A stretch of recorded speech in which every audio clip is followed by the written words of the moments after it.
வணக்கம். என் பேர் தினேஷ் ராஜா. இன்னைக்கு எஸ்எஃப்ஐ டிஓஎஃப்ஐ மாதர் சங்கம் தமிழ்நாடு தீனாய் முழுப்பின் சார்பா வந்து பாத்தீங்கன்னா கெம்மனூர்ல இருந்து அண்ணா நகர் போறதுக்கான பஸ் வசதி உரிமை சொல்லிட்டு போராட்டம் பண்ணிட்டு இருக்கோம். இது வந்து வெறும் சாதாரண பஸ் வசதிக்கான போராட்டம் கிடையாது. ஏன்னு கேட்டீங்கன்னா 22ஆம் தேதி வந்து நியூஸ் பேப்பர் வந்து செய்தி வருது. அதை பார்த்துட்டு எஸ்எஃப்ஐ டிஓஎஃப்ஐ தோழர்கள் அங்க போய் நாங்க ஆய்வு மேற்கொண்டோம். அந்த ஆய்வு வந்து பல திரிக்கும் தகவல்கள். இந்தியாவுக்கு சுதந்திரம் கிடைச்சு இன்னும் வந்து தாழ்த்தப்பட்ட மக்களுக்கான உரிமை என்பது மறுக்கப்படுகிறது என்று தெளிவா தெரிகிறது. உதாரணத்துக்கு வந்து கெம்மனூருக்கு ஒரு நாளைக்கு 17 முறை பேருந்து என்பது சென்று வருது.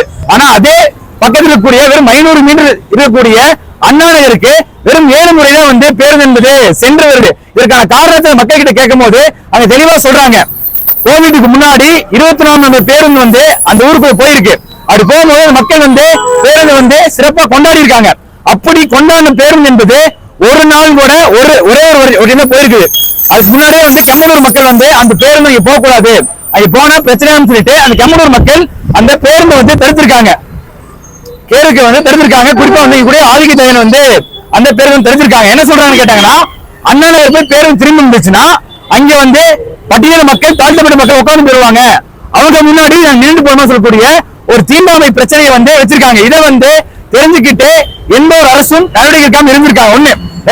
ரெண்டாவது சமணமா வந்து உக்கடம் மேலாளர் கிட்ட டிப்போ மேலாளர் கிட்ட பேசும்போது என்ன சொல்றாரு கேட்டீங்கன்னா, சார் இந்த ஊர் பஞ்சாயத்து பிரஸ்டீஜ் ப்ராப்ளம் நாங்க பண்ண முடியாது சொல்லிட்டு அவர் தெளிவா சொல்றாரு.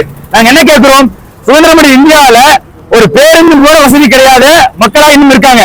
வெறும் 500 மீட்டர் போகக்கூடிய பேருந்துக்கு ஆர்டிஓ டிஎஸ்பி விசாரணைக்கு போய் எதுவும் பண்ண முடியல. நேற்றைய தினம் எங்க போராட்டத்தை அறிவிச்சுனையே நேற்றைய தினம் அரசு அதிகாரிகள் போய் இந்த போராட்டத்துல யாரும் பங்கு பெறக்கூடாதுன்னு சொல்லிட்டு எழுதி வாங்கிட்டு வந்திருக்காங்க. இது எவ்வளவு கேவலமான செயல். ஒரு போராட்டத்தை தடுக்கிறதுக்கு ஆளும் திமுகவும் சரி அதிமுக அரசாங்கம் சரி ஒண்ணு சேர்ந்து தீண்டாமை பிரச்சனையை வந்து மூடி மறைக்கிறாங்க. இது ஒண்ணுதான் நான் சொல்லக்கூடிய ஒரு விஷயம்.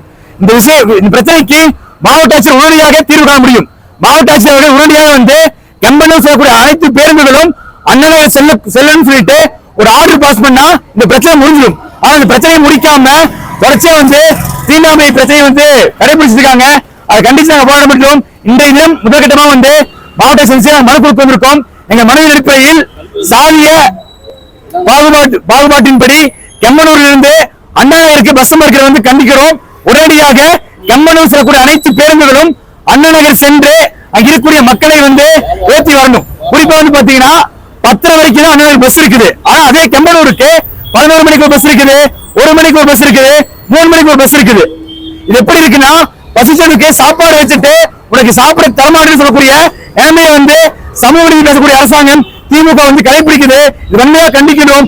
உடனடியாக வந்து மாவட்ட ஆட்சியர் தலையிட்டு அந்த பேருந்து வசதியை வந்து உறுதிப்படுத்தி தரணும்.